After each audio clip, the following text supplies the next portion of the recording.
Justin, who has done a fantastic job with our technology and our website. We talk about that all the time, but he's going to kind of help us to take advantage of that, use it. Thank you all very much. Great to see everybody. Today I'm going to cover very briefly sort of the information that we've seen and gathered. The board did a fantastic job at bringing information back with them from Washington, and Pat Lund and myself and the rest of the board have kind of aggregated that data. I'm going to present to you today first in sort of a short summary of some video content that we've seen, and then we're going to go into more of the website, what our website contains and what information you can get from our website and how you can leverage additional revenue streams using our website.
As someone who's been in virtually every corner of every state in our country,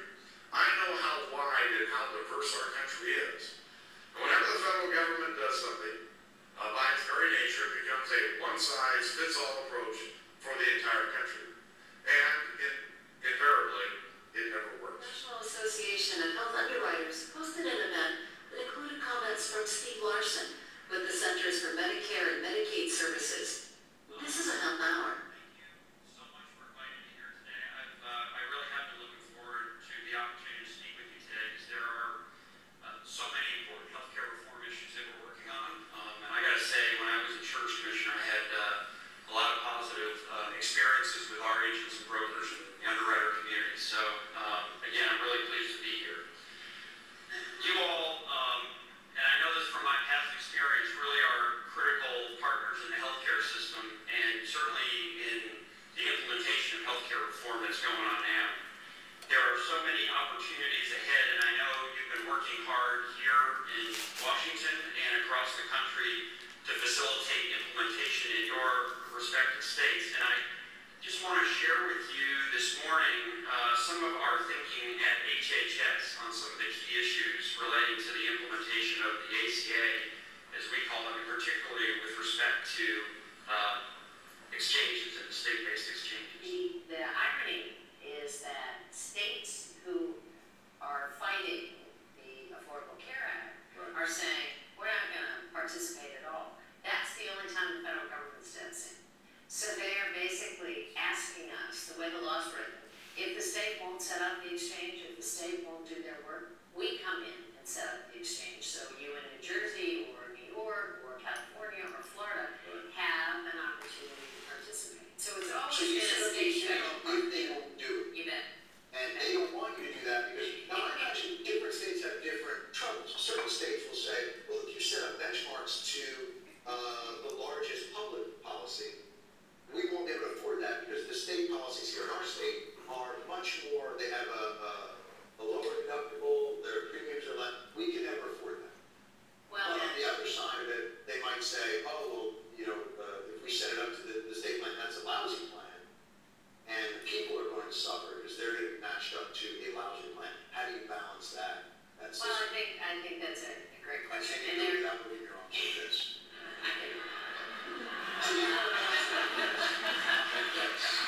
Is that the challenge?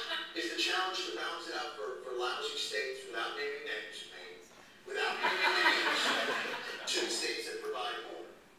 well, there are two sets of issues. One is what kind of benefits you get. So is this really insurance or is it something that's marketed that when you get sick it doesn't cover anything, you can't take an ambulance, it puts you out of the hospital, you get Right. limitations. So there are a whole set of rules around what health benefits have to be covered. Maternity coverage, So that pediatric fixes the coverage. benchmark. That's the 10. And that's in the federal law. Everybody's going to And have the to cover state that. fills in This- what the deductible is. Well, then there's a second set of actuarial value. I hate to do this to you, but how much it's really worth, and you're going to get to choose those costs onto employees. But it's a lot I of know small I just figured business this owners. out. Yeah. This is Small a backdoor. business owners tell me that it's the best way to recruit and retain employees is to have good health benefits because they lose people every day to folks who go down the street trying to get health care from somebody else. So having a stable insurance market is really important, and having an affordable insurance market is really important. Do you think ultimately this is a bunch of people dump to the exchange and it becomes sort of a backdoor of government, not a takeover necessarily, but of a government responsibility for the healthcare employees, and it decouples it? I'm not saying that's a bad thing, but decouples it from employment, and people will get it through the government through tax credits rather than through their employers, and then suddenly, obviously, then we're sweet. Become insured, and that's really, the mandate is the fastest way to do it. It just says basically everybody's got some responsibility, but Right. there are other ways to encourage people. Are we going to have to start exercising? Yes, Is that true? And eat better? I think it's a really good idea. I think you need to devise a plan. So videos like that are available on our website. I didn't want to spend too much time on it, but the full videos are available to watch as one of the pieces of information I wanted to be able to cover this morning. And with that, we sort of focus focus back in on our website, mtahu.org. It's got a lot of new information. If you haven't been out there for a while, we're going to focus in on the top left-hand side, quick links. You can subscribe to our newsletter if you don't get it already. You can find an agent or member if you can point prospects possibly to that as well. Application, if you know anybody that wants to be a member of a Health Underwriters organization, they can click on there and print that out. They can become a member online. The links from the meetings, when we have Brian Hale in here, a lot of the Tennessee Insurance Exchange information is going to be found on that front site. The Issues and Answers Symposium that's coming up, all the information and links to that event is also on our website. The Mtahu in the News is information that's found on their website, but we've pulled into ours. So instead of having to go across the web to try to find relevant information on a daily basis, simply come to our website and it's populated there. The subscribe to our news function is if you have a news reader either on your iPad, your smartphone, or on your computer at the office, you can go ahead and click that button and all of the news content we post on our website will automatically go to your news reader. If you didn't know that we had an RSS feed. Social media, we do have the Facebook, LinkedIn, and YouTube pages. And the news from Kaiser Health News is also a great news source if you're looking to see what's going on in the world today when you wake up. Come to one place and have all that information there relevant to your industry. Action alerts, the Operation Shout, again, is something that's found on Mtahu's website, but again, you have to navigate there, and here we pull that in so you can see what's happening. I know that Brent and Richard are going to talk about the MLR issue, I believe, today. It can be found there. You can click that button and it'll automatically draft the message to send to your legislative chairs, the people that need to hear it, and your voice, our voice, is all done through the Action Alerts section of our website. Sponsors, really great opportunity with the traffic that we're seeing on our statistics or analytics that are coming in. It's a great opportunity for companies, especially carriers, to get out and sponsor the products and services that they can bring to the market to help the issue at hand in addressing the cost of health insurance and wellness. The open positions, I don't see Rick Wells in here today, but he called last Friday and brought up a great idea as far as if companies could actually post open positions on our website. We thought it was a great idea. The board talked it over. So now we do have an open positions page on our website, and if you navigate there, you can see several. As of right now, we have Principal Financial Group only, but know that that is an option. If your company actively participates in health underwriters, that's a spot for you guys to be able to focus in on.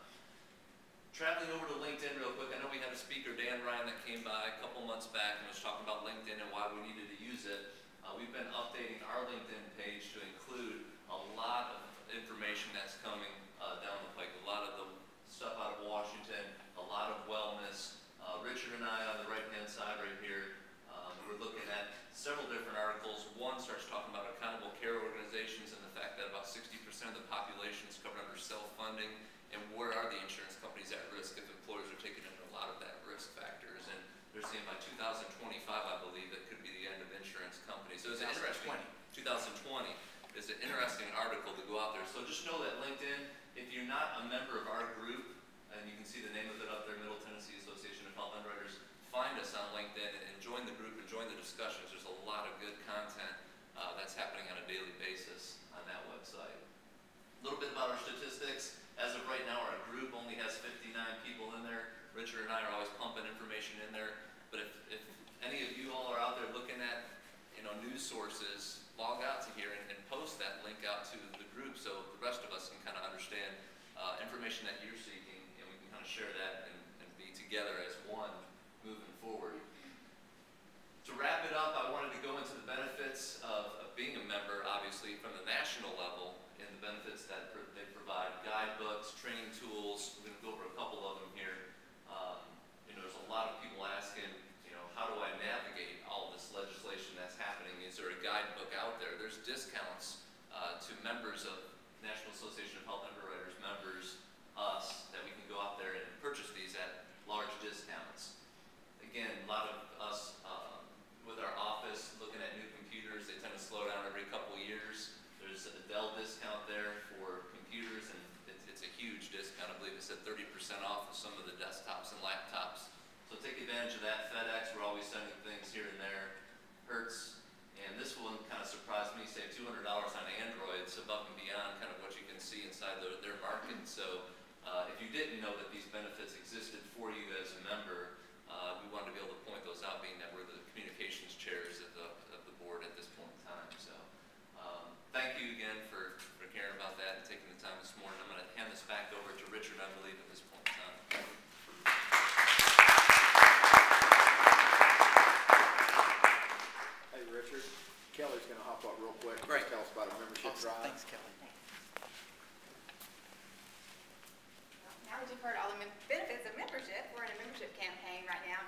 newsletter, and great information on the website. So if you've seen the newsletter this month, there's a membership drive, starts February 1st through April 30th.